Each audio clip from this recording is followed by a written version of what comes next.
Alhamdulillahirabbil alamin. Wa bihi nasta'inu ala umurid dunya waddin. Salatu wassalamu ala asyrafil anbiya wal mursalin.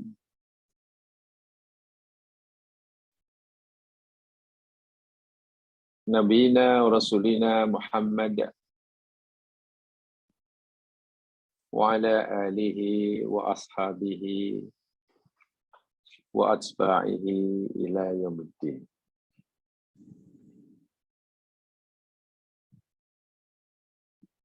Raditu billahi wa rabba wa bil islami dina wa bi Muhammadin nabiyya wa rasulah. Rabbi shrah li sadri wa yassir li amri wahlul 'uqdatam min lisani yafqahu qawli. Qala Allah Ta'ala fil Qur'anil Azim ba'da a'udzu billahi minasy syaithanir rajim. Fafirru ilallah. Fafirru ilallah. Fafirru ilallah. Inni lakum minhu nadhirum mubin. Surah Adz-Dzariyat ayat yang ke-50 yang bermaksud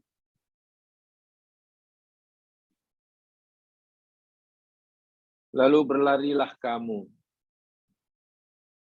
dengan seberapa segera, yakni kembali kepada Allah. Sesungguhnya aku adalah pemberi peringatan yang nyata daripada Allah untuk kamu semua.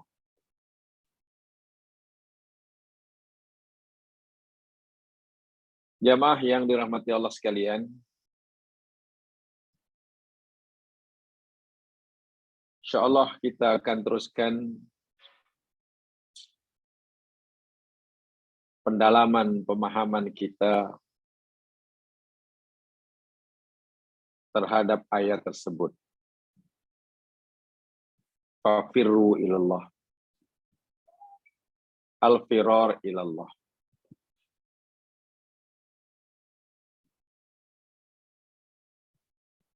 Pada minggu lepas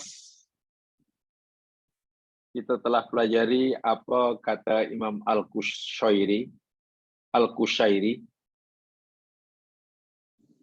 dan juga apa kata Imam Ar-Razi. Di dalam nota itu paragraf qala Al-Qushairi dan qala Ar-Razi.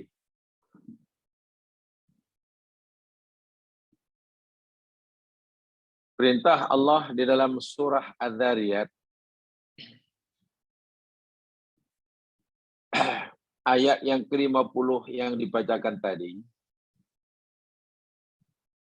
bukan sekadar Allah suruh kita segera kembali kepadanya.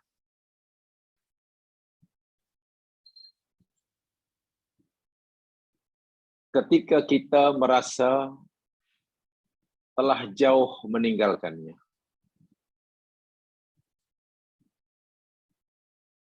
Ada beberapa kalimat di dalam ayat tersebut yang perlu kita ambil berat dalam memahaminya. Yang pertamanya yakni huruf fa. Ini saya ulangi sedikit. Fafirru, huruf fa di depan itu.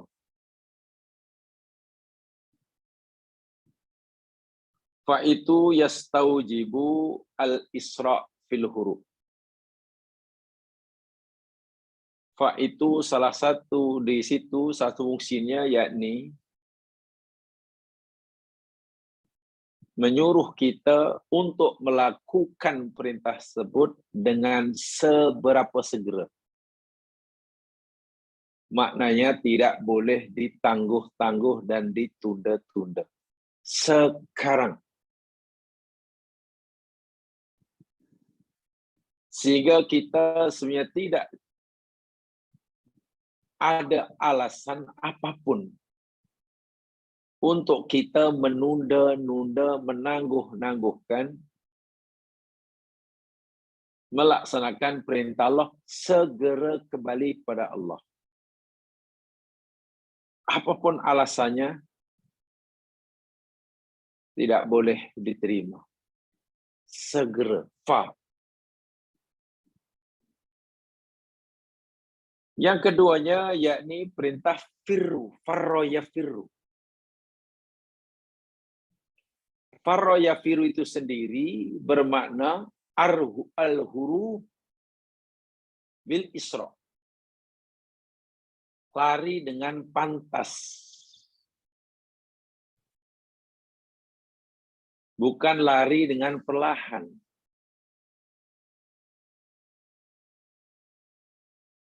Artinya, dalam melakukan perintah ini, yakni Allah suruh kita segera mendekatinya, itu kena bersungguh-sungguh, sepantas yang boleh. Ini mungkin karena orang yang disuruh itu telah berada jauh daripada Allah.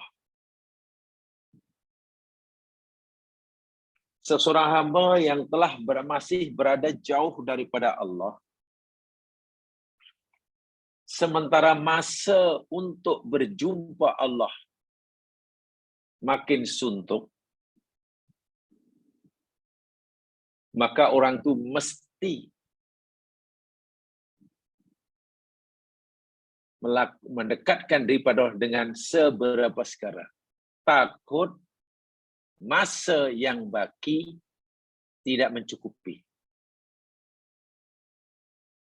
Kesedaran terhadap perkara inilah yang akan mengubah nasib seseorang. Minta maaf, daripada calon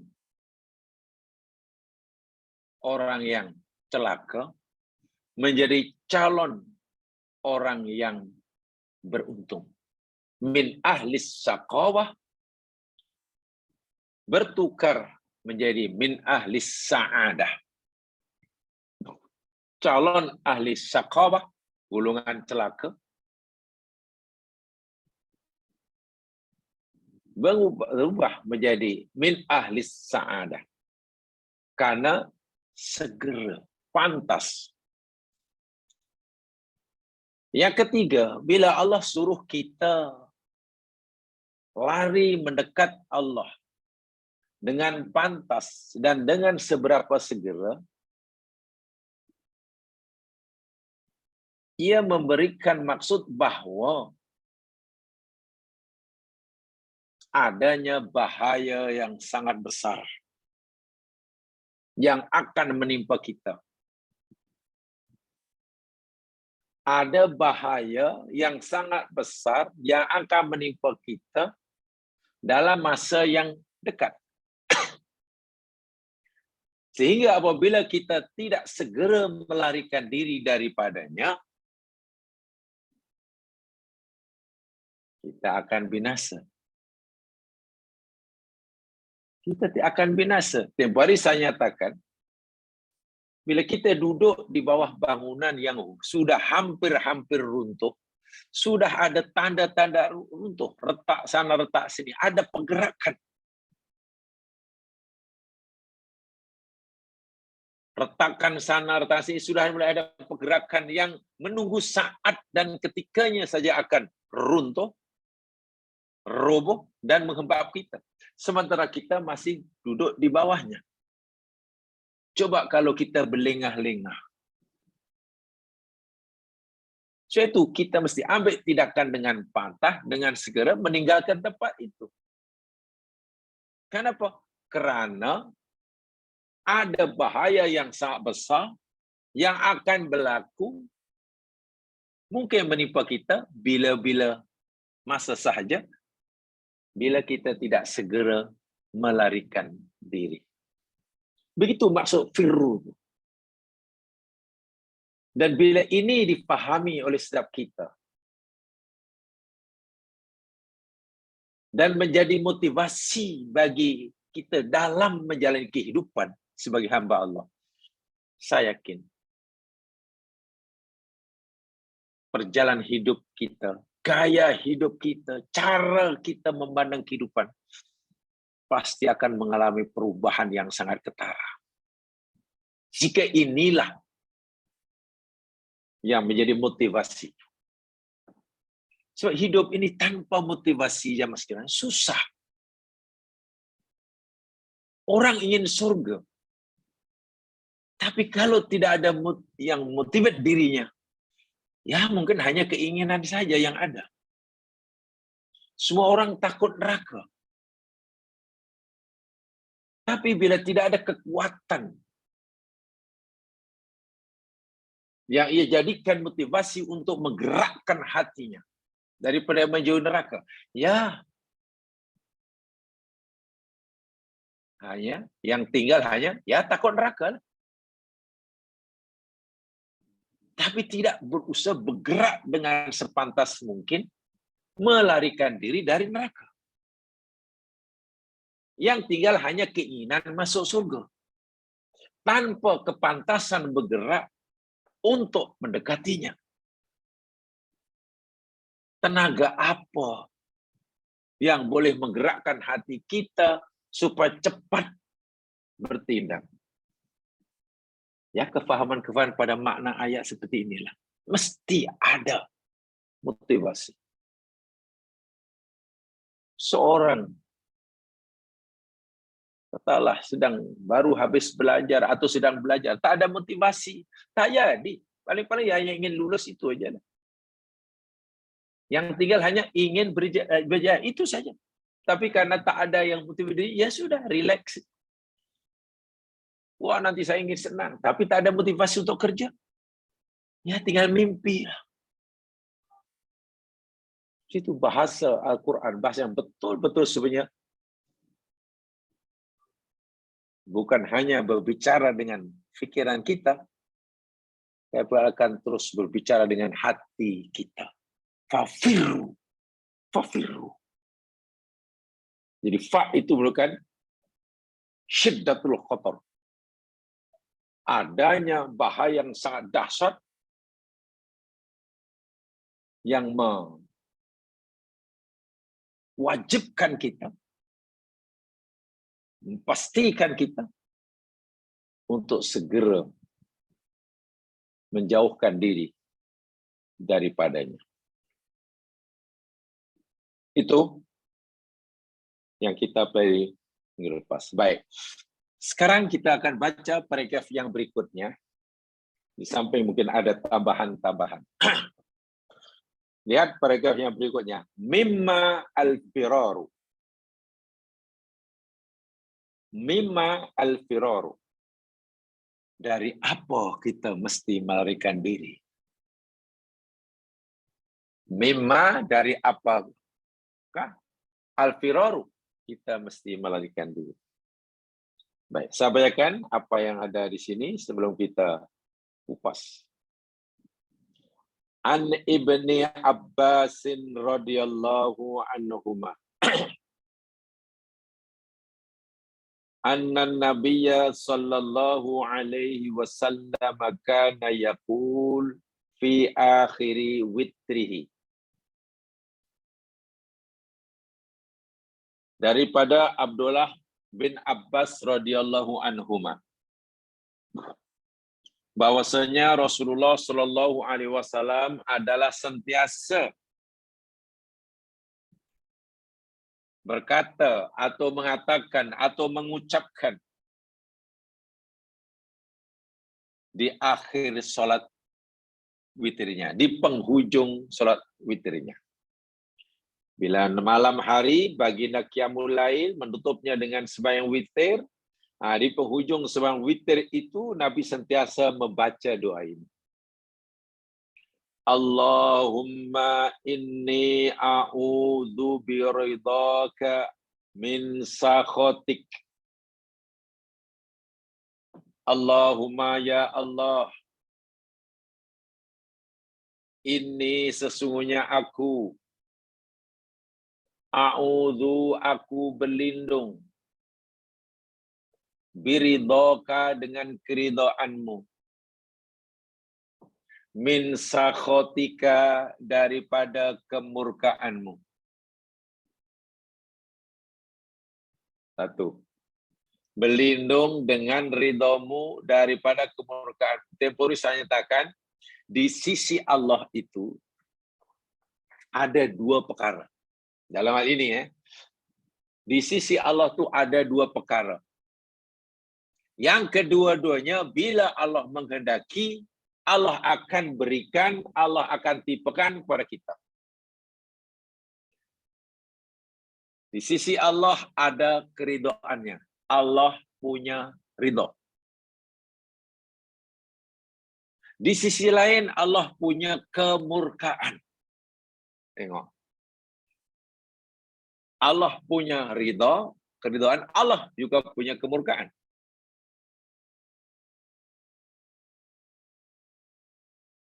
Bila Allah kata firru ilallah, segera kamu lari kepada Allah, al-firar ilallah, al-irar minallah wa ilaihi, melarikan diri daripada Allah dengan melarikan diri kepada Allah. Maknanya apa? Kita dalam melarikan diri daripada kemurkaannya, karena Allah ada kemurkaan, wajib kita jauhi, wajib kita hindari. Bagaimana cara kita melarikan diri, mengelakkan diri daripada kemurkaan Allah? Lari kepada ridhonya. Tengok. Lari pada ridhonya.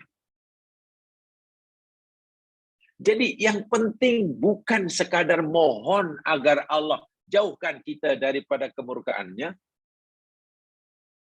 agar Allah berikan kita keridhaannya. Yang penting bukan semata-mata doa seperti itu. Ada yang lebih penting daripada sekedar doa memohon tadi apa? Usaha kita. Selalu saya katakan, kalau seseorang itu katalah menginginkan, memohon keridhaan Allah, tetapi dia tidak berusaha mendapatkannya, kalaulah mendapatkan ridha Allah cukup hanya dengan memohonnya, saya yakin tidak ada orang yang dimurkai.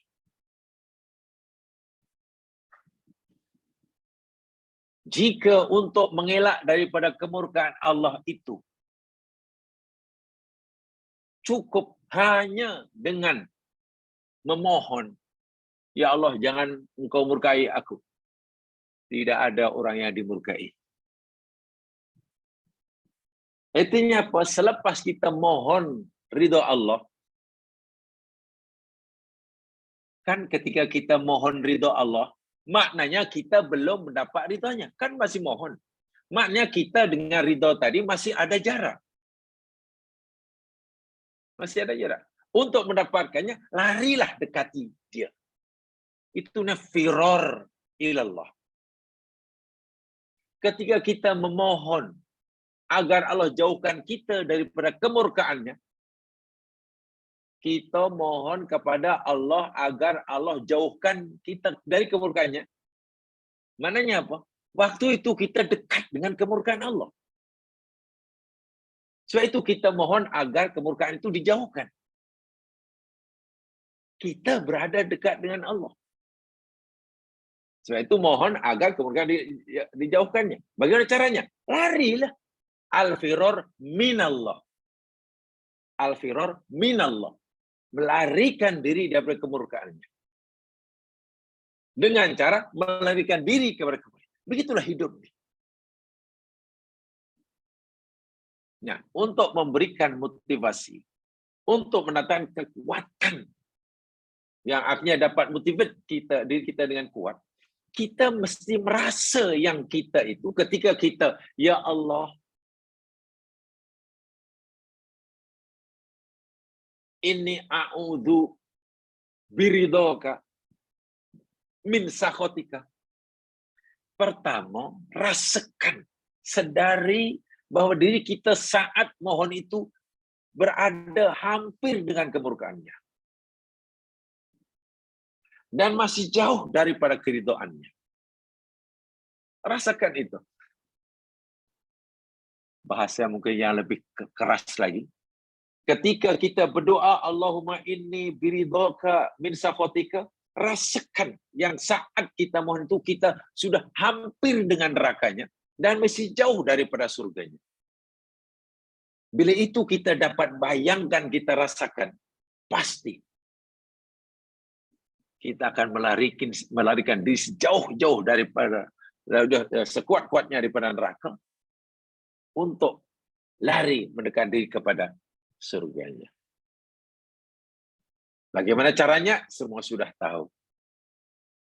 Menjauhkan diri dari neraka, maknanya meninggalkan perkara-perkara, amalan-amalan, perbuatan yang boleh mencampakkan kita dalam neraka.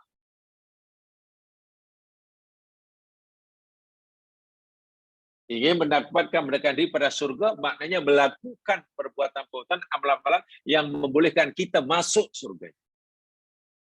Ini Nabi yang masih yang berdoa, bayangkan. Nabi ini adalah manusia, kalau manusia yang paling mengenal Allah, yang paling dekat dengan Allah, yang paling mengerti tentang Allah. Dan orang pertama yang diizin oleh Allah masuk surga. Selamat dari neraka. Sungguh pun begitu Nabi. Di dalam hadis ini hadis Ibnu Hajar Al-Asqalani, beli sana Ibnu Abbas dari Sahih. Sentiasa memohon, ya Allah, aku berlindung dengan ridhamu, ya Allah, dari kemurkaan. Karena hanya keridhaanmu sahajalah yang dapat melindungi diriku ini daripada kemurkaan. Kemurkaan ada di sisi Allah. Engkau ada kemurkaan, ya Allah, dan engkau ada keridha, ya Allah. Dan engkau boleh timpakan kemurkaanmu pada siapa yang kau kehendaki, dan engkau boleh berikan itu kepada siapa yang kau kehendaki. Tengok. Itu Rasulullah. Yang kedua, wa bi mu'afatika min uqubatika. Dan aku berlindung, ya Allah, dengan afiatmu, kemaafanmu, min uqubatika, daripada siksamu. Ya Allah, engkau zat yang mempunyai siksa. Engkau mempunyai siksa, namanya neraka. Tapi engkau, ya Allah, punya pengampunan. Karena engkau punya sifat al-afwu. Aku berlindung dengan pengampunanmu, ya Allah, daripada siksamu. Kerana yang boleh melindungi diriku daripada siksamu, yang boleh menyelamatkan diriku daripada siksamu, hanyalah pengampunanmu, kemaafanmu. Tapi lagi sekali, bagaimana cara kita mendapatkan pengampunan? Takkan hanya maafkan aku, ya Allah. Ya, kena ada usaha. Bila kita sudah merasa pernah buat salah dan mengaku bersalah, lalu mohon ampun, ya jangan diulangi kesalahan tersebut. Apa artinya kita mohon maaf atas segala kesalahan, pada masa yang sama kita berterusan melakukan kesalahan.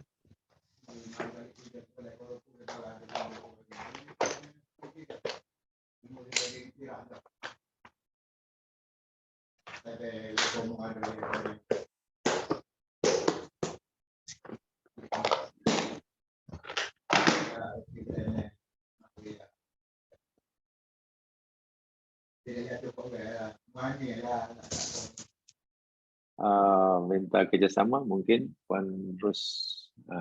Okay, terima kasih. Itu yang kedua. Yang ketiga, pendek saja. Wa a'udzubika minka. Tengok. Kalau terjemahan harfiah, dan aku berlindung denganmu darimu. Macam mana tu nak memahami? Aku berlindung denganmu ya Allah darimu. Daripadamu. Maksud tadilah, aku berlindung dengan keridhaanmu daripada kemurkaanmu. Aku berlindung dengan pengampunanmu daripada siksamu. Aku ya Allah ingin lari kepadamu dengan cara melarikan diri daripadamu. Itulah maksudnya. Ya Allah, aku ingin, ya Allah, bantulah hamba ini lari mendekatimu.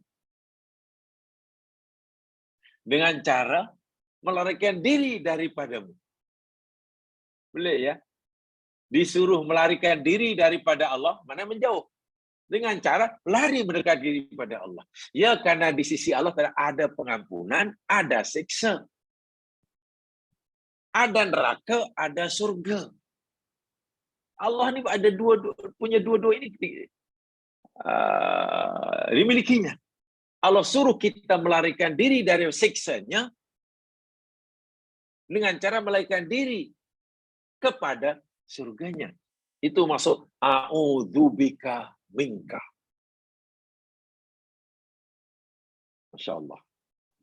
Lalu tutup dengan puji-pujian yang luar biasa. La uhsi thana'an alaika kama anta kama athnaita ala nafsi. Ya Allah, diriku ini tidak mampu menghitung, mengira sebanyak mana pujian-pujian yang aku mesti berikan ke atas engkau. Sebagaimana puji-pujian yang engkau sendiri lakukan ke atas dirimu. Artinya, Nabi mengakui kelemahan dirinya. Ya Allah, jika engkau suruh hambamu yang lemah ini untuk memujimu, sebanyak pujian yang engkau lakukan untuk dirimu sendiri, hambamu tak mampu. Mungkin hambamu ini telah memuji kamu sekali, memuji 1000 kali. Tapi apa maknanya pujian hamba hanya 1000 kali kepadamu, ya Allah? Pujian engkau kepada dirimu sendiri berjuta-juta lebih banyak daripada pujian hamba. Satu. Mana hambamu tak mampu nak memberikan pujian kepadamu sebanyak pujian yang engkau lakukan pada dirimu sendiri.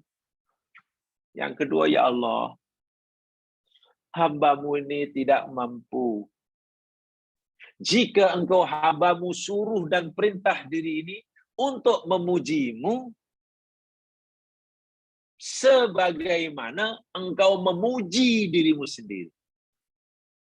Kalaulah engkau suruh hamba ini untuk memujimu, sebaik engkau memuji dirimu sendiri, kami tak mampu, ya Allah. Pujian hambamu ini mungkin tidak sempurna sebagaimana pujianmu ke atas dirimu sendiri. Hambamu mengaku pujian diri ini tidak sebaik mana atau mungkin tidak sesuai dengan kesucianmu. Sebab itu, ya Allah, jika sekiranya pujian hambamu kepadamu kurang banyak, kurang sempurna, dan bahkan tidak atau kurang sesuai dengan kemuliaanmu, ampunilah aku. Apa maksudnya? Kalau kita punya kesedaran segitu jamaah sekalian, firor kita kepada Allah itu semakin pantas. Pelik tak pelik ya? Peliknya di sini. Orang yang merasa tak mampu, tak punya daya dan tenang, dia sudah memuji Allah sebanyak-banyaknya. Ia telah memenuhi perintah Allah sedaya yang mampu. Tapi dia masih menyadari bahwa pujiannya pada Allah, ketaatannya pada Allah masih jauh daripada sempurna. Terlalu sedikit bila dibandingkan dengan apa yang Allah maukan. Kesadaran seperti itu bila selalu ada dalam usaha kita mendekat diri pada Allah, kita dalam usaha mendekat diri pada Allah, buat yang disuruh, tinggal yang ditegah, puji Allah, itu kan firar ilallah. Itu kan usaha firar ilallah. Tinggalkan maksiat, tingkatkan ketaatan, tinggalkan sifat bakhil, tingkatkan sifat dermawan, buang sifat pendendam, masukkan sifat pemaaf, hilang sifat permusuhan, dibina, dikuatkan sifat perpaduan. Itu kan firar minallah ilallah. Oke, sudah tuh. Tambah lagi satu hujung dia itu, sangat mustahab. Sungguh kita telah merasa buat banyak dalam usaha kita firar minallah ilallah. Tapi hati ini merasakan, menyadari terlalu sedikit. Ya Allah, walaupun hamba-Mu telah berusaha bersungguh-sungguh untuk melakukan perintah-Mu, meninggalkan larangan-Mu, untuk memuji-Mu, siang dan malam hamba telah lakukan bertahun-tahun, ya Allah. Tapi hamba-Mu sedar, apa yang hamba lakukan ini masih terlalu sedikit bila dibandingkan dengan pujian-Mu sendiri atas diri-Mu. Walaupun hamba-Mu telah melakukan firar kepadamu, firar daripadamu, ikut kadar kemampuan hamba-Mu, bertahun-tahun hamba-Mu sedar, yang hamba lakukan ini masih belum sempurna, jauh daripada sempurna, sebagaimana yang Engkau kehendaki. Tahukah ya Mas kan, merasa kurang sempurna dalam usaha firar ilallah, merasa masih belum cukup baik dalam melakukan ketaatan kepada Allah, itu adalah salah satu faktor yang membolehkan orang itu pantas kembali kepada Allah. Sebaliknya, kalau kita merasa sudah hebat, ya Allah, ya Tuhanku, Engkau telah menyuruh hamba-Mu berbuat baik, dan hamba-Mu telah buat banyak, atau ya Allah, telah buat banyak. Macam-macam hamba-Mu dah buat. Macam-macam larangan-Mu hamba tinggal.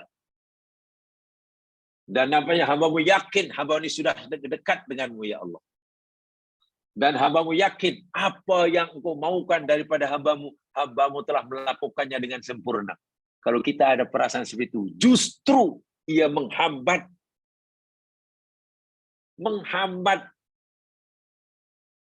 atau mungkin dia memperlambatkan perjalanan kita mendekat kepada Allah Subhanahu wa taala.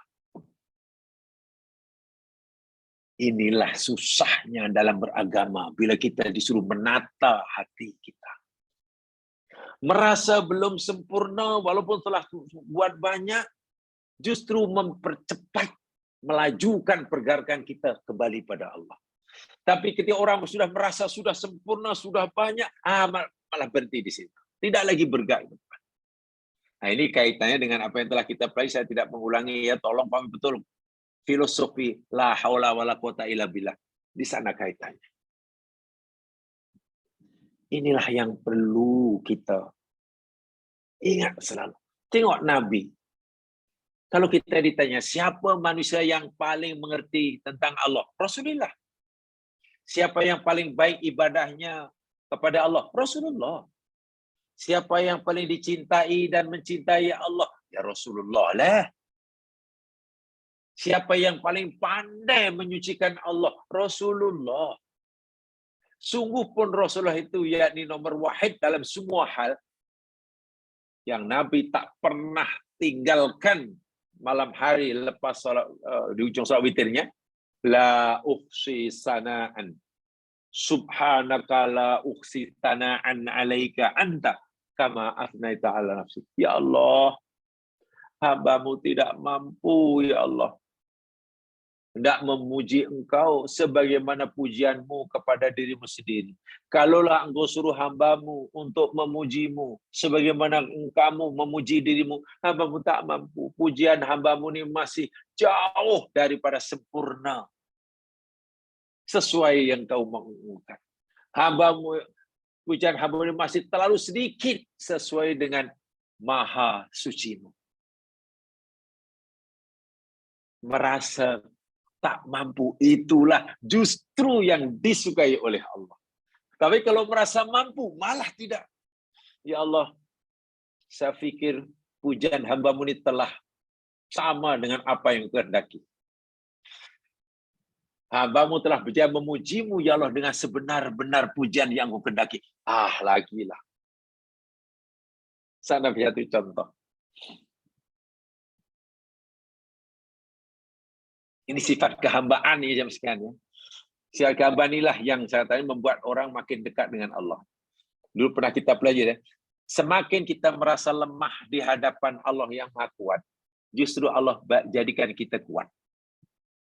Semakin kita merasa kuat di hadapan Allah yang Maha Kuat, justru Allah akan menjadikan kita lemah.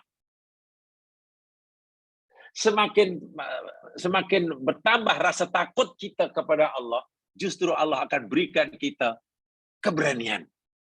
Tapi semakin berani kita di hadapan Allah, justru Allah akan hilangkan. Allah beri kita ketakutan. Jadi berlawanan. Saya satu contoh ya mas sekalian. Dahulu pernah saya sampaikan ya, saya ulangi sekali. Coba jangan melihat ayatnya. Pahami betul-betul ayat ini. Ini penting sekali. Jadi walaupun saya pernah sampaikan, saya ingin tunjukkan supaya paham apa yang saya maksudkan tadi. Lihat firman Allah Subhanahu wa taala di dalam surah Al-Ahzab, surah yang ke-33 ayat 56. Ini contoh. Dulu pernah saya sampaikan ini banyak kali. Karena ayat ini sangat mudah untuk memberikan kita pahaman yang Allahu Akbar. Inilah hakikatnya kita gitulah. Inilah hakikat kita sebagai hamba itu macam itulah sifatnya. Surah Al-Ahzab, surah 33 ayat 56.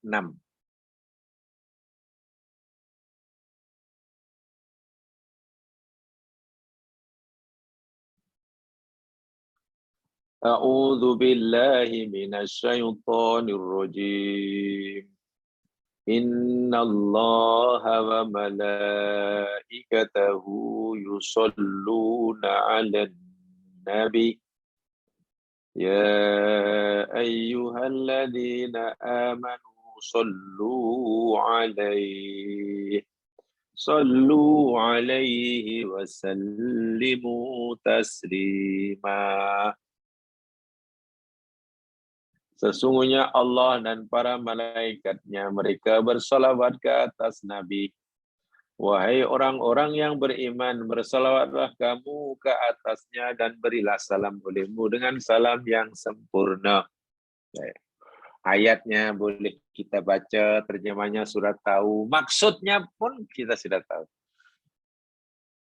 Ayat ini yakni berisikan perintah daripada Allah buat orang yang beriman agar mereka ini bersolawat dan bersalam kepada Rasulullah. Itu aja kan. Saya tidak bicara dari hukum hakam salawatnya, tapi saya ingin jamaahkan melihat ayat ini coba. Hakikat salawat ini. Ayat ini sebenarnya mengajarkan kita jamaah sekalian betapa lemahnya kita. Betapa tidak berdayanya kita dalam menjalankan perintah Allah. Betapa tidak berdayanya kita sebenarnya dalam melaksanakan perintah firor ilallah. Walaupun perintah Allah dan kita mesti lakukan. Betapa tidak berdayanya kita menyucikan Allah. Walaupun pembicaraan Allah itu adalah perintah Allah dan kita berusaha melakukan. Contohnya ayat ini, ya. Innallaha wa malaikatahu yusholluna ala nabi. Sebenarnya malaikat, Allah dan malaikatnya bersalawat kepada Nabi. Saya tidak akan menjelaskan maksud tafsirnya, ya. Allah dan malaikat salawat kepada Nabi. Lalu Allah perintahkan, wahai orang beriman, bersalawatlah kamu ke atas Nabi dan berilah salam. Oke? Ketika ayat ini turun, sahabat jumpa Rasul, bertanya pada Rasul, ya Rasulullah, innallaha amarona an nusalliya wa nusallima alaik. Ya Rasul, Allah perintahkan kita, orang Islam, untuk bersalawat ke atas engkau dan beri salam pada engkau. Amas salam, ada pemberi salam pada engkau, ya Rasul. Fa'arafna, kami semua dah tahu dah. Bila Allah suruh kita memberi salam pada engkau, ya Rasul, kami semua dah tahu. Assalamualaikum ya Rasulullah. Assalamualaikum. Kami tahu. Tapi kaifa nusalli alaika? Itu sahabat bertanya tu. Allah suruh kita bersalawat pada engkau ya Rasulullah. Sallu alaihi, sallu alaihi. Tapi kami tak tahu macam mana bersalawat pada engkau. Takkan kami nak kata usalli alaika ya Rasul. Takkan macam tu. Kalau assalamu alaika. Tapi salawat macam mana? Apa yang Nabi jawab? Oh, kamu nak tahu macam mana nak bersalawat pada aku? Karena Allah perintah kamu salawat. Iya ya Rasul.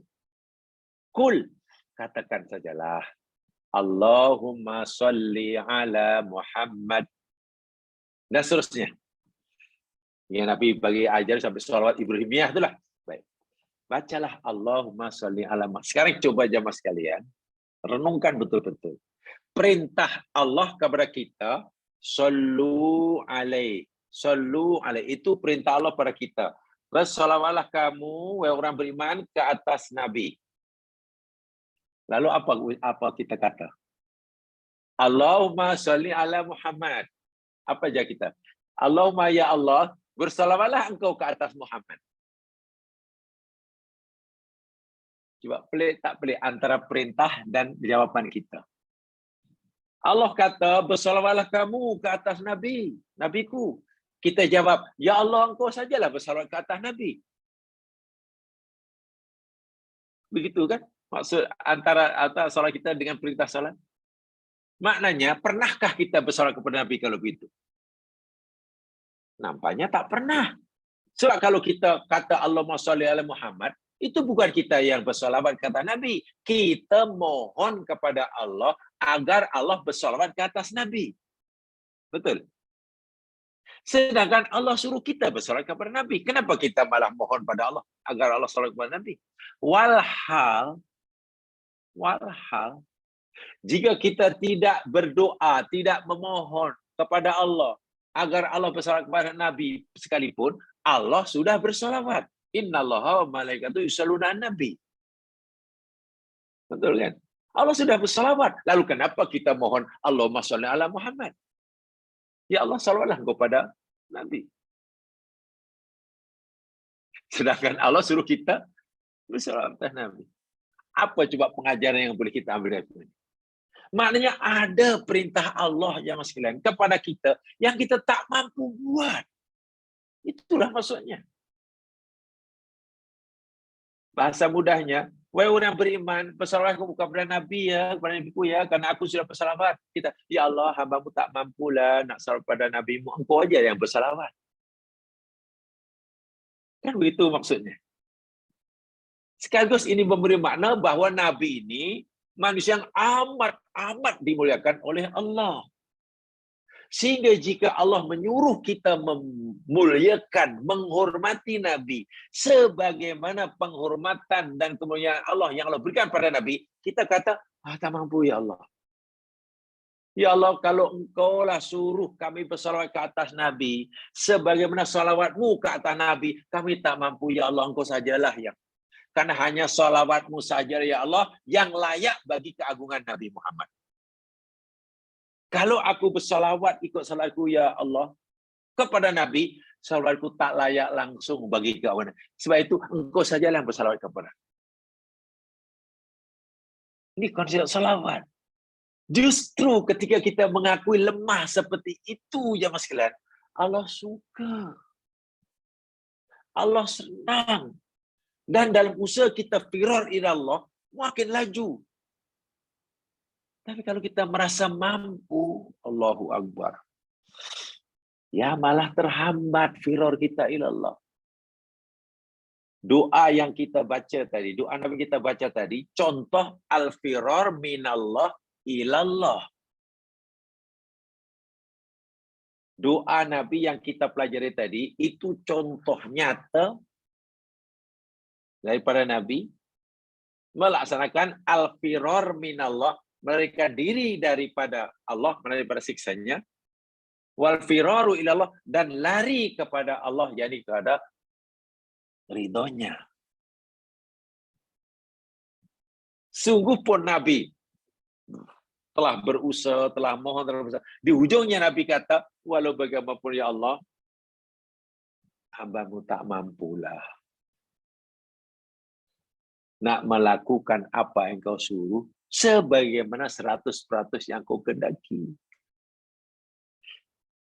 Hambamu tak mampu ya Allah, jika engkau suruh hambamu menyucikan dirimu, sebagaimana sesuai dengan kemuliaan dan keagunganmu. Mungkin tasbih hambamu, pujian hambamu, ya masih jauh daripada sempurna.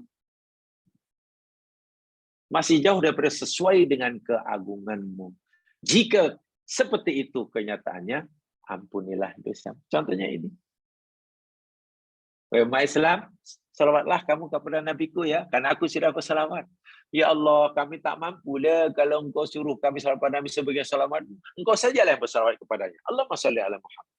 Dan Allah seronok, Allah gembira melihat hambanya yang menyadari ketidakmampuannya. Karena Nabi ini Nabi yang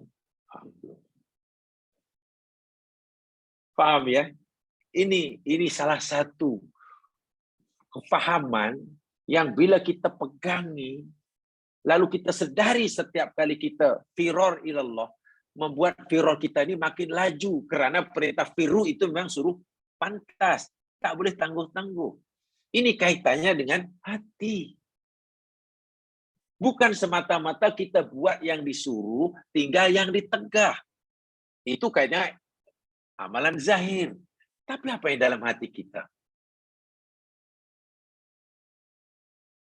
Dan itu yang dirasakan dan dicontohkan oleh Nabi.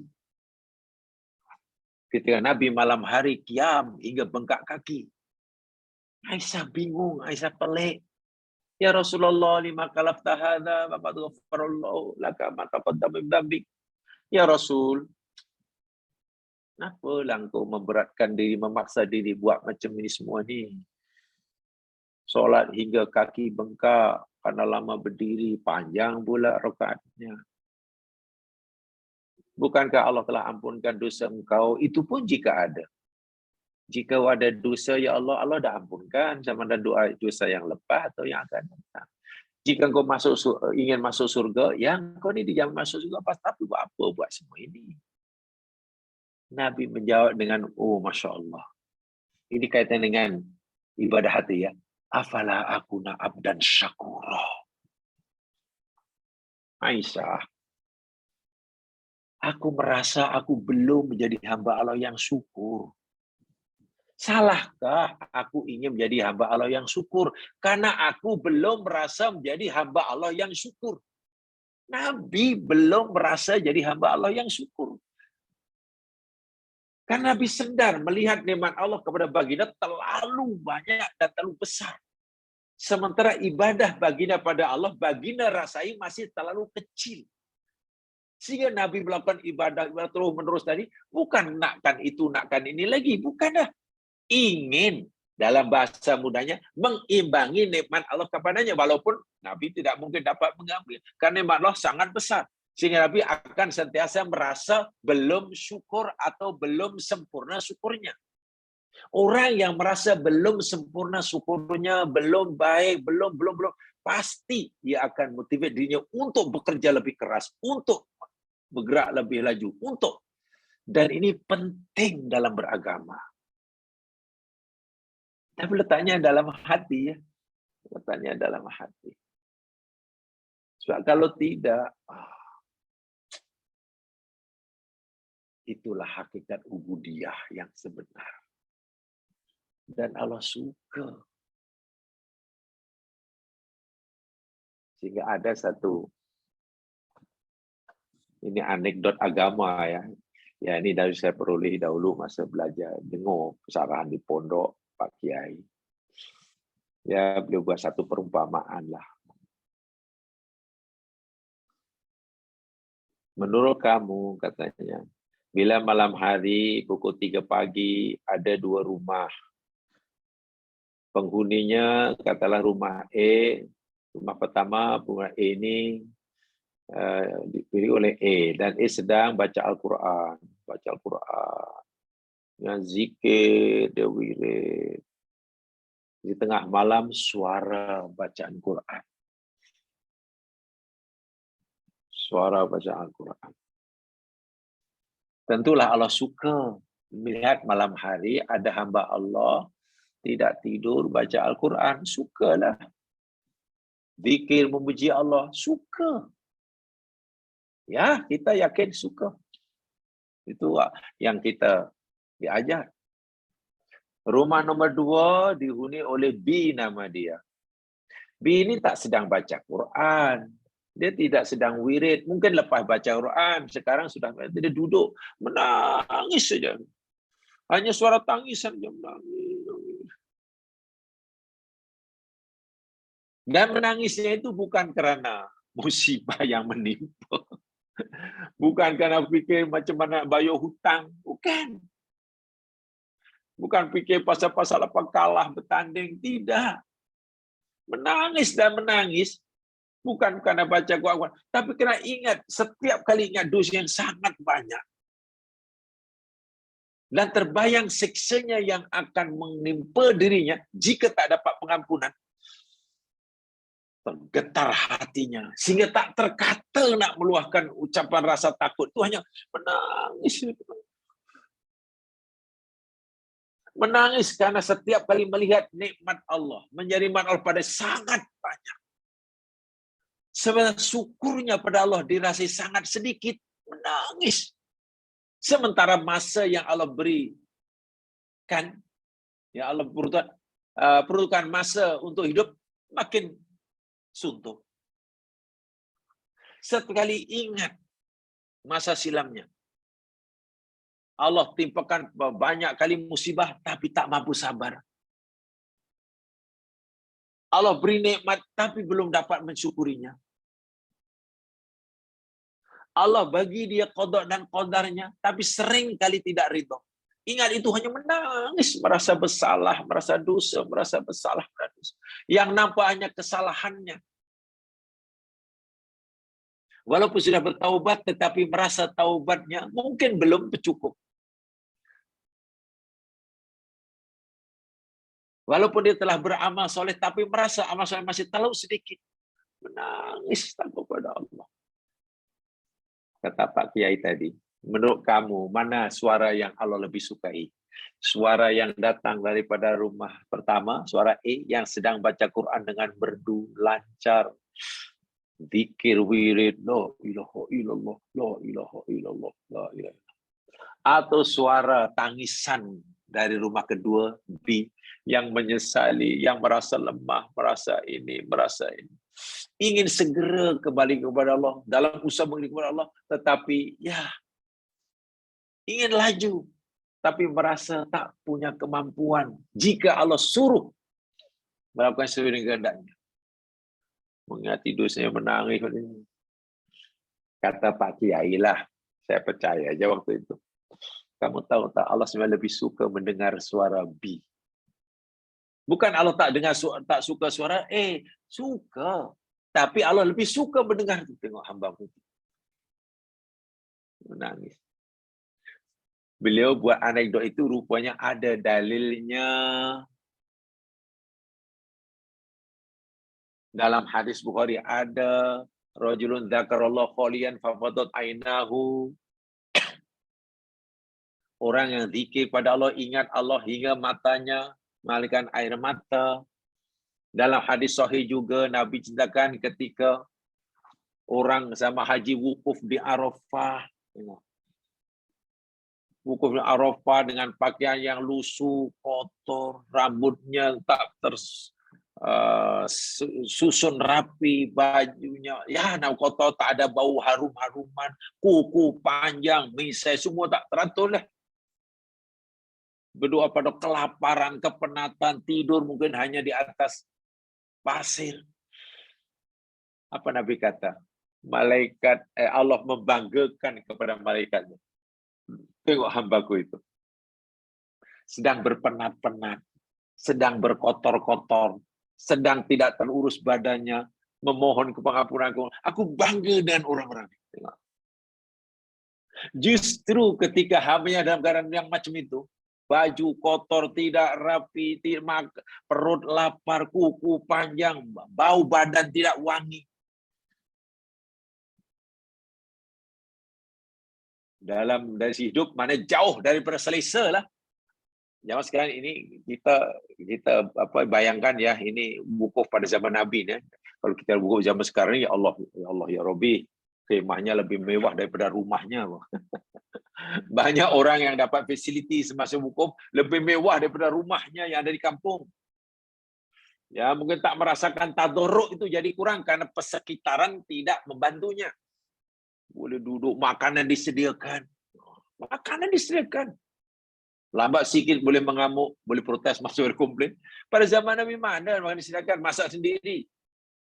Dan kotor segala tiba-tiba. Dan mereka sanggup lakukan itu di bawah terik matahariku. Semata-mata mohon pengampunanku. Aku suka hambaku yang macam ini. Tengok. Aku suka. Dengan perut lapar, dengan ini. Dan Nabi beritahu, tidak ada hari di mana Allah memerdekakan hambanya pada neraka. Lebih ramai daripada yang Allah merdekakan pada musim, pada hari Arafah. Mana hari Arafah lah hari di mana Allah memerdekakan ramai dari hambanya daripada api neraka. Justru Allah senang. Bukan makna ketika orang Muslim sedang tawaf di Masjidil Haram, pakaian besi-besi, putih, wangi, duduk di atas pada nangis, Allah tak suka. Suka. Tapi ini cerita mana yang lebih Allah sukai. Kadang-kadang saya terfikir ya.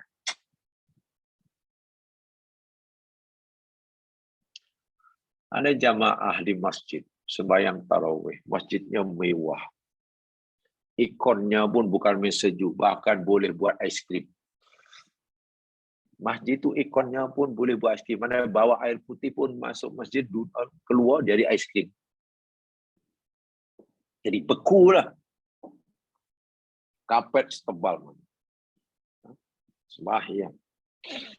Wah, semua pakaian enggak. Lepas sembahyang, belum makanan sudah dihidang. Ramadan. Adakah Allah suka? Insya Allah suka. Tengok hambanya sedang ibadah, takkan suka. Suka. Ya, kita percaya kita suka lah sebab itu perintah agama kan. Tapi mungkin pada masa sama ada saudara-saudara Muslim yang duduk di kaki bukit mana, kampung pedalaman. Bukan masjid yang berikon, kipas pun tak ada. Bahkan bangunan tak layak dipanggil masjid, mungkin suruh bungu aja. Hanya pakai lampu lilin. Mungkin.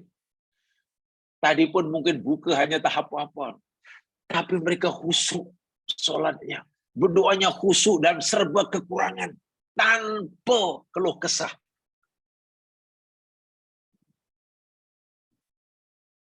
Jangan-jangan nih. Suara rintian doa. Pak Imam disuruh yang buruk di kaki bukit yang terpencil, tak tahulah mana Ramadan. Akan terdengar nyaring. oleh malaikat penduduk langit. Daripada doa kita yang di masjid yang megah. Yang boleh jadi. Kenapa yang ni lebih nyaring aku dengar ni? Boleh jadi. Saya tak kata mesti begitu. Boleh jadi. Karena pasti mereka lebih khusyuk. Lebih, rasa kehambaan tu lebih tinggi. Ini kadang-kadang, ya Allah, masjid.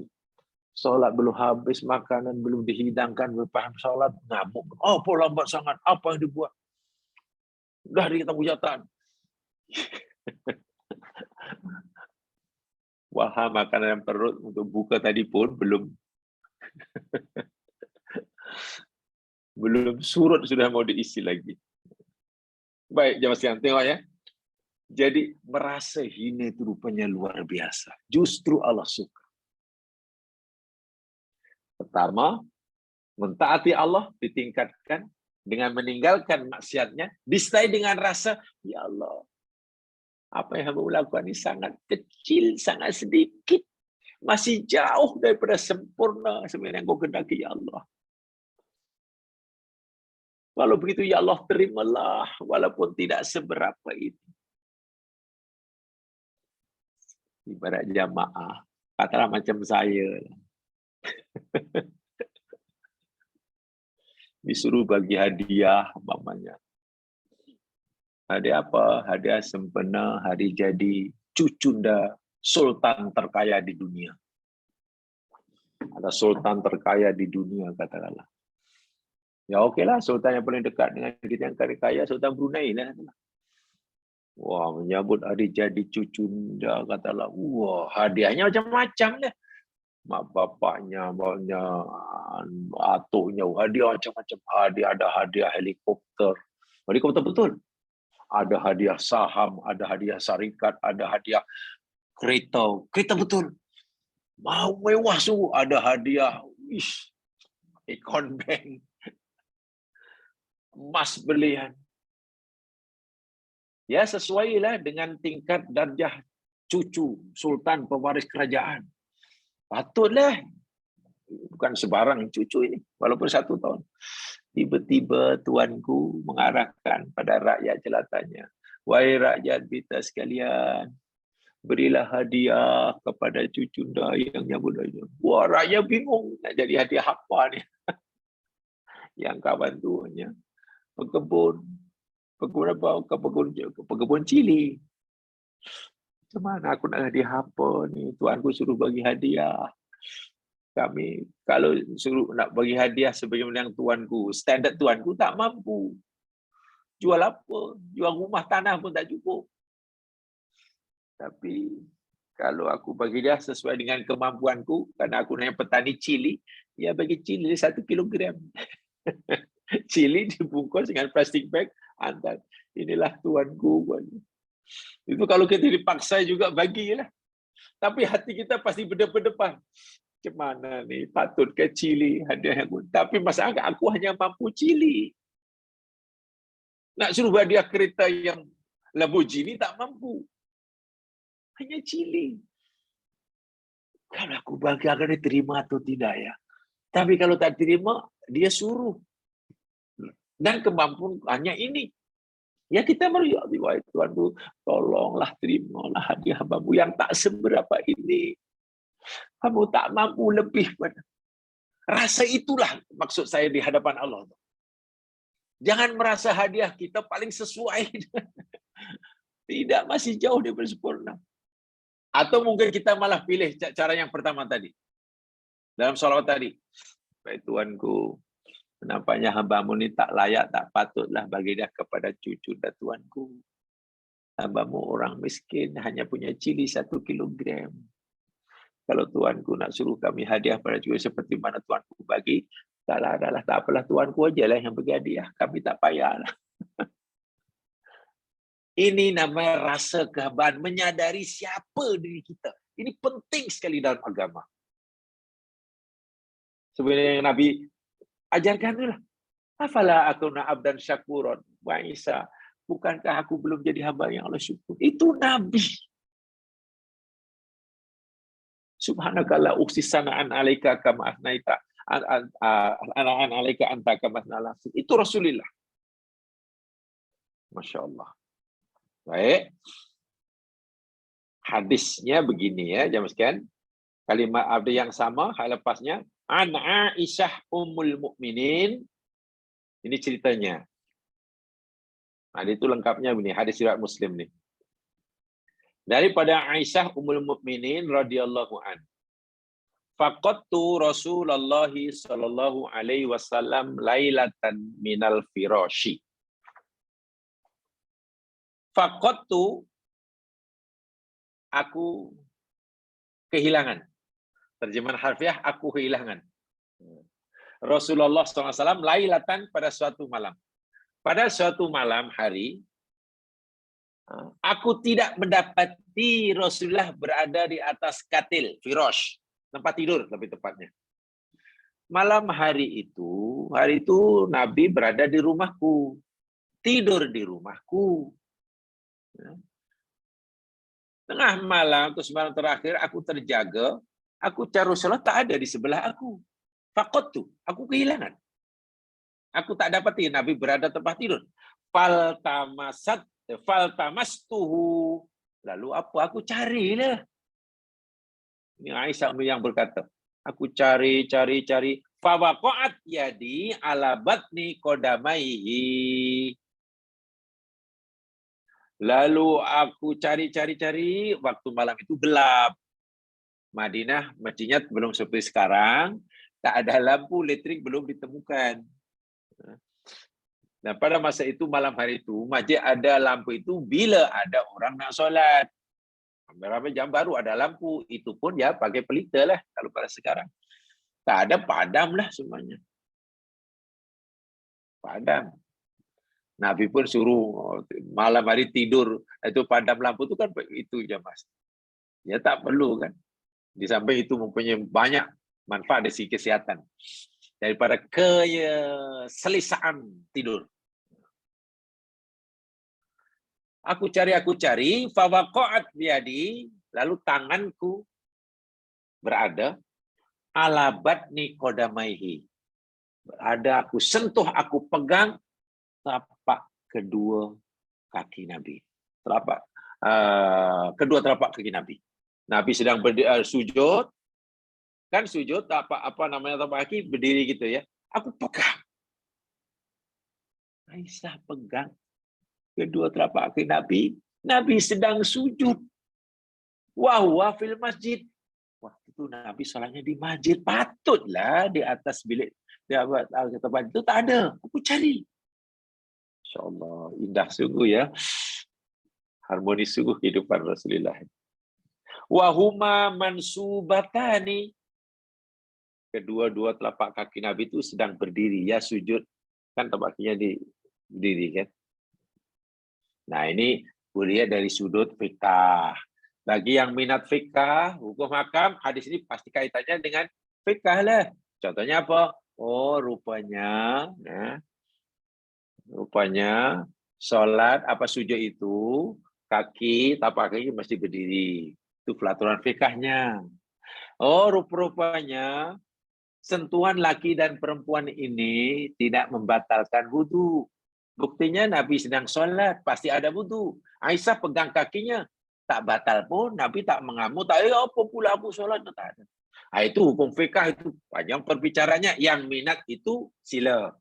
Memang hadis itu seperti itu.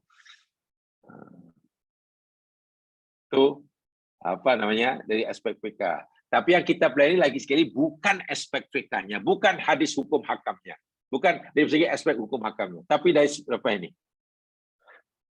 Ketika Nabi sujud itu, wakok tuh apa sujud dan apa namanya telapak kakinya berdiri itu, wahuma yakul dan Nabi Shallallahu Alaihi Wasallam berkata dalam sujudnya, Allahumma biridhaka min sakhatik wa bi mu'afatika min uqubatik wa a'udzubika minka la uhsi thana'an 'alaika anta kama afnaita ala nafsik. Hadis sahih riwayat Muslim.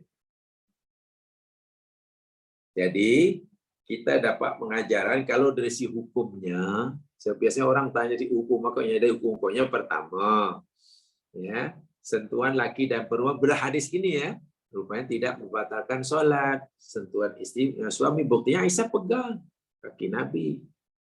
Tapi ada yang kata membatalkan. Macam mana membatalkan? Habis hadisnya kata tak batal. Hadis mengatakan Nabi tak batal. Nah, waktu itu mana tahu Aisyah pakai lapik. Alasan yang berkata, Mas Du mana tahu Aisyah pakai lapik atau mungkin Nabi pakai stocking. Ya itu andaian kan. Tapi hadis tak sebut. Yang keduanya sujud yang bagus, yang jadi kakinya tapak kaki mesti berdiri. Yang bagus. Ya. Yang ketiga, rupanya doa yang dibaca oleh Nabi, doa firar minallah ilallah itu yakni semasa sujud. Tadi di atas kan tidak disebutkan ya, semasa sujud. Kalau hadis ini dengan hadis itu riwayat sebenarnya kita gabungkan, kita hubungkan, maknanya semasa sembahyang witir, masa sujud. Jadi doa ini boleh dibaca masa sujud. Allahumma inni a'udzubika biridhaka min sakhatik wa bi mu'afatika min uqubatik. A'udzubika minka. Tengok, a'udzubika minka. Ini menarik. A'udzubika minka bika. Firar minallah ilallah. La ukhsi sana'an 'alaika anta kama asnaita ala nafsik. Baca masa sujud. Berdasarkan hadis inilah, berdasarkan hadis ini. Contoh yang nyata daripada Rasul Shallallahu Alaihi Wasallam tentang firar minallah ilallah dalam bentuk doa, ya, dalam bentuk doanya. Tapi dalam praktikalnya, ya kena dilakukan secara praktikalnya. Jadi menjauhi kemurkaannya dengan meninggalkan larangannya, lari kepada ridhonya dengan melakukan apa yang disuruhnya. Menjauhi, meninggalkan azab dan siksanya dengan meninggalkan dosa, lari kepada pengampunannya. Lari pada pengampunannya. Itu lari daripada Allah kepada Allah Subhanahu wa Ta'ala. Kerana jemaah sekalian, bila seseorang itu sudah seperti itu, ya subhanallah, pasti hidupnya akan bahagia. Pasti hidupnya akan senang linang. Pasti, apa ya istilahnya, tidak ada rasa yang tidak senang. Pasti tidak ada senang. Dalam satu keadaan, seseorang itu akan merasakan tidak ada tempat lain untuk berlindung daripada Allah, daripada siksa Allah, kecuali lari kepada Allah Subhanahu wa Ta'ala. Pasti begitu. Kenapa tadi katakan dengan segera tu yang saya ulangi dengan kenapa kena segera? Tak boleh lambat-lambat, tak boleh tangguh-tangguh, tak boleh tunda-tunda, umpamanya. Jemaah sekalian, kerana ada perintah Allah Subhanahu wa Ta'ala. Karena ada perintah Allah Subhanahu wa Ta'ala. Coba lihat. Mari kita lihat ayatnya, di situ saya tak cantumkan. Lihat firman Allah dalam surah Al-Munafikun ayat yang ke-10. Coba lihat. Al-Munafikun ayat 10.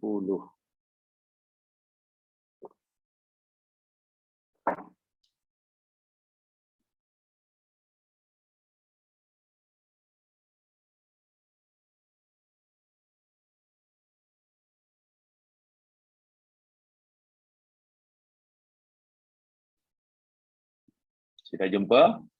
Al-Munafikun ayat 10.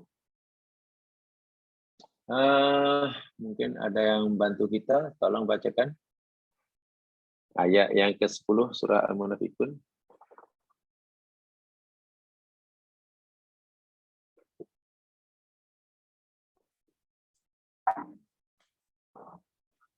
Ya, sila.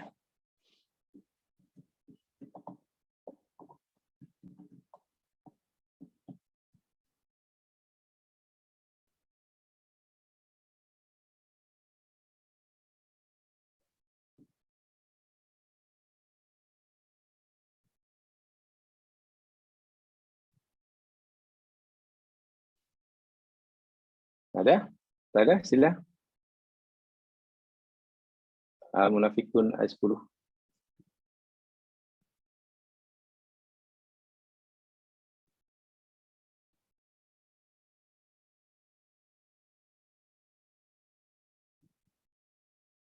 Okey, kalau tidak ada, saya baca sendiri.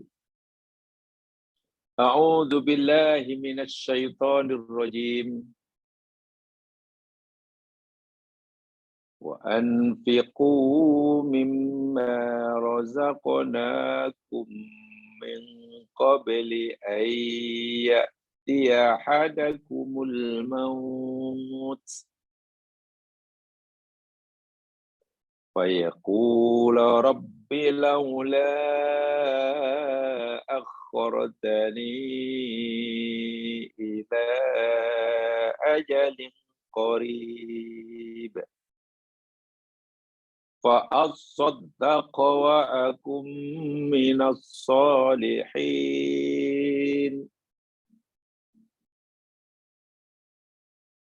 wa anfiqu dan infakkan oleh kamu.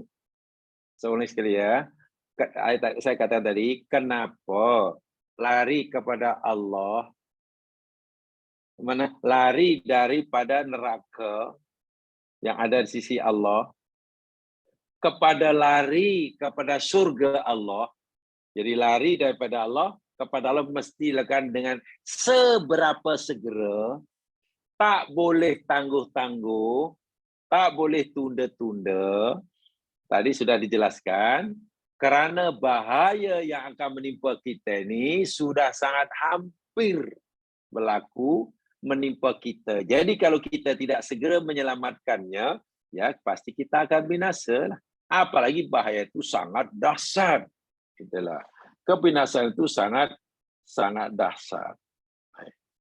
Contohnya ayat ini. Wa anfiqu dan nafkahkan oleh kamu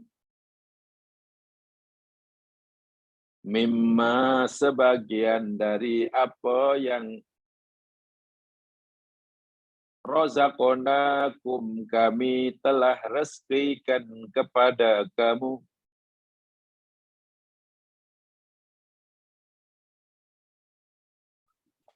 Min qabli ayyatiya hadakumul maut. Daripada sebelum datang kepada seseorang kamu oleh kematian. Nafkahkan oleh kamu sebagian rezeki yang kami berikan pada kamu, kata Allah, sebelum seorang kamu itu didatangi oleh kematian. Sebab apa? Fayaqul, bila dah dekat dengan kematiannya, ajal sudah hampir tiba, maka dia akan berkata, bila tak buat sekarang, ya, tinggal masa itu bukan sekarang, lari jumpa segera jumpa Allah itu bukan sekarang, masih tangguh, begitulah. Daripada sesat, tak segera meningkat kepada hidayah, daripada maksiat, tak segera lari pada taat, itulah. Masih leka, tangguh. Nanti, bila ajal tu dah dekat, dah hampir, fayaqula, dia akan berkata, merayu pada Allah. Rabbi, wahai Tuhanku, laula akhortani, apalah sudi kiranya kalaulah engkau tangguhkan aku ila ajalin qarib, pada tempoh yang dekat. Maknanya orang ini minta tambahan masa. Minta extra time, minta injury time. Umur dah dibagi 75 tahun, 80 tahun. Sekarang tinggal, sudah dipakai, umurnya 80 tahun, Allah tahu kan. Sudah dipakai 79 tahun, 360 hari. Tinggal 4-5 hari lagi. Sementara dia masih berada jauh daripada Allah. Sementara masa untuk jumpa Allah sudah makin dekat, maka sudah makin suntuk. Dan dia tahu bekalan yang perlu dipersiapkan sangat banyak. Sedangkan sekarang dia masih punya terlalu sedikit. Bekalan, bebanan yang tidak dibawa perlu segera ditanggalkan. Sekarang bebanan masih sangat banyak, bekalan sedikit. Lalu dia merayu pada Allah. Dari 4 hari, tinggal 3 hari, tinggal 2 hari, tinggal 1 hari, tinggal 10 jam, tinggal 5 jam. Merayu-rayu pada Allah. Rabbi laula akhartani ila ajalin qarib. Wahai Tuhanku, kalaulah kenapalah tidak engkau tangguhkan umurku ke masa yang sedikitlah, mintalah 1 hari pun jadilah. Kalau tak 1 hari, tambah 1 jam pun jadilah. Mungkin Allah tanya, kenapa nak minta tambahan 1 jam ke? Kan sudah 80 tahun. 80 tahun kan sudah cukup lama, kenapa nak minta 1 jam lagi? Tak cukup ke? Apa kata? Fa'as-saddaqa. Allahu Akbar. Aku minta tambahan masa ini, ya Allah, supaya aku boleh bersedekah. Tengok tu bahasa dia as-saddaqa. Sebenarnya bahasanya fa'ata-saddaqa. Ada tak tu? Fa'ata-saddaqa. Daripada tasaddaqa ya tasaddaku. Ana atasaddaku. Atasaddaqa. Lalu tak itu diidghamkan ke dalam shad. Jadi fa'as-saddaqa. Tak disurukkan dalam shad. Dalam ilmu ijaz Al-Quran, bila ada tulisan seperti itu, atasaddaqa, tapi menjadi as-saddaqa, mutasaddiqin menjadi musaddiqin, tak disorok, tak disembunyikan, itu menunjukkan tingkat keikhlasannya tinggi. Mutasaddiqin, orang-orang yang bersedekah, yang ikhlas dalam bersedekah. Musaddiqin, orang-orang yang sangat ikhlas dalam bersedekah. Jadi orang ini bukan segera nak bersedekah, tapi dia akan bersedekah dengan seikhlas-ikhlasnya. Ya betul lah, kalau orang dah nak mati tahu dalam 1,5 jam mati, menyedekahkan 10 juta ringgit itu tak akan sayang. Karena dia tahu tak akan digunakan. Apalagi 10 juta itu merupakan yang besar. Coba semasa dia sihat. Tengok, dia akan bersedekah. Yang kedua, wa akum minas solihin. Dan aku, ya Allah, ingin jadi orang yang soleh, orang yang baik. Ini bahayanya, jika firman pada Allah itu tidak segera dilaksanakan, dilakukan, masih tangguh-tangguh. Sebab nanti bila dekat dengan ajal, di mana ajal itu layak takhiruna sa'atan wala yastaqdimun, cepat pun tak boleh, cepat sesaat pun tak boleh, lambat sesaapan pun tak boleh. Ngam-ngam. Masa itu baginya, 1 minit itu sangat berharga. Lebih berharga daripada 80 tahun lagi. Kenapa? Nak sedekah dahulu. Kenapa? Ya senanglah Allah nak jawab. Kenapalah kamu kalau nak bersedekah tu, kalau kamu nak dermawan, kenapa tak masa dahulu 80 tahun? Takkan tak terfikir? Jika kamu dahulu nak buat baik, kenapa nak tunggu sekarang nak minta 1 jam lagi? 80 tahun tu buat apa? Tengok. Dia perlulah melari sepantas-pantasnya untuk dekat dengan Allah.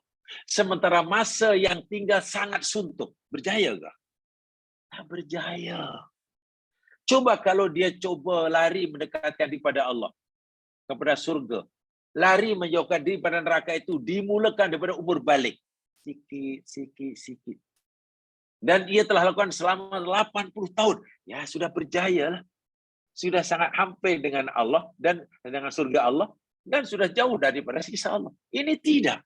Tangguh. Ini yang selalu berlaku.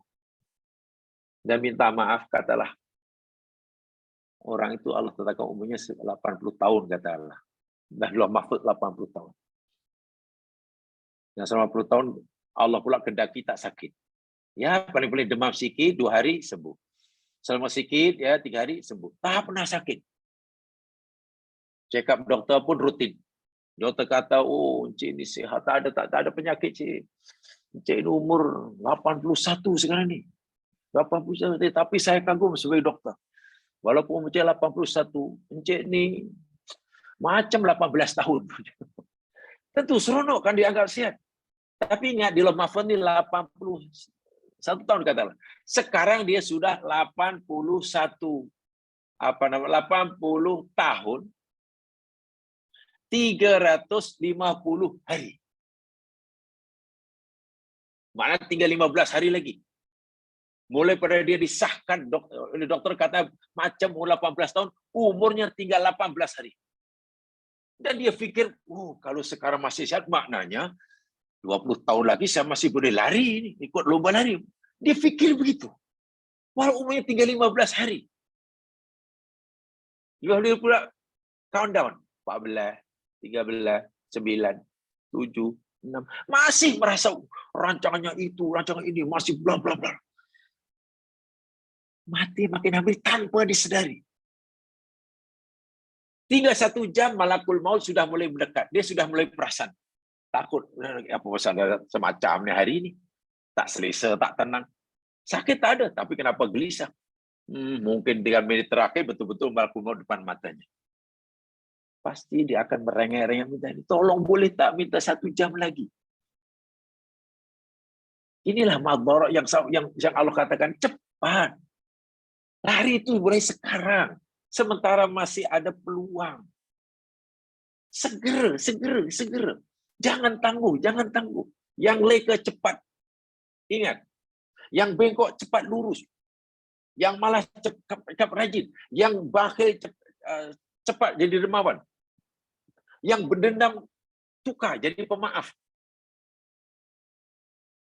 Yang minta maaf, yang tak faham, yang tak ada ilmu atau yang jahil, cepat cari kefahaman tentang agama.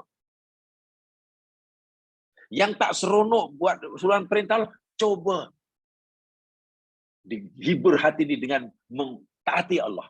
Kalau selama ini dia menghibur, mendapat kebahagiaan dengan menderhaka Allah, coba digembirakan hati dengan mentaatinya. Kan ada orang gembira, happy, karena menderhakai Allah. Buat maksiat, happy. Coba diubah kegembiraan hati itu. Dengan mentaati Allah. Dan itu tidak mudah. Sebab itu Allah kata, lakukan cepat. Segera. Sementara peluang masih ada dan masih panjang. Sebab bila peluang nanti makin suntuk, kamu pasti tak dan. Dan bila tak dan, coba apa yang berlaku? Khusranul mubin. Penyesalan yang sangat-sangat nyata. Yang tidak ada tolok bandingannya.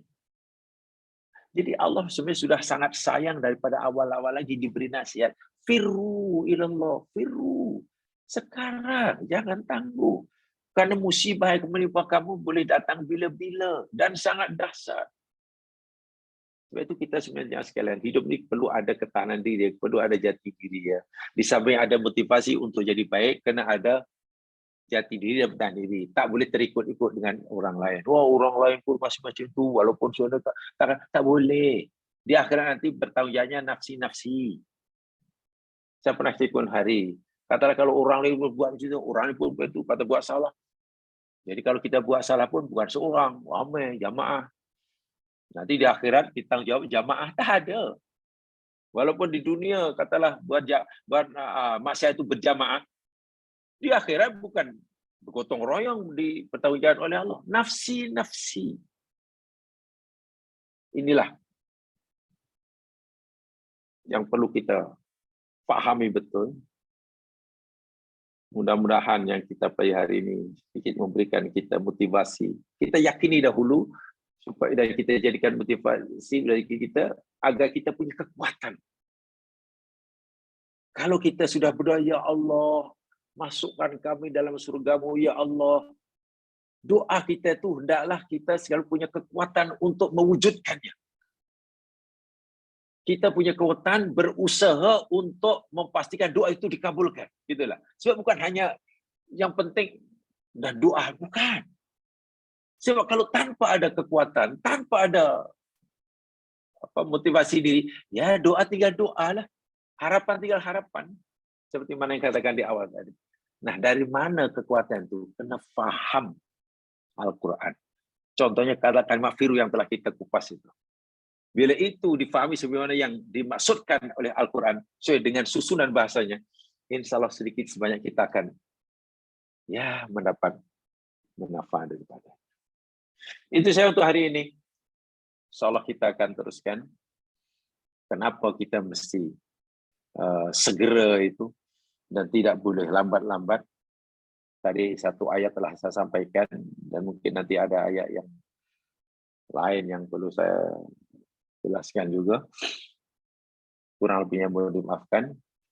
Mari kita dengan bacaan tasbih kifarah dan surah Al-Asr.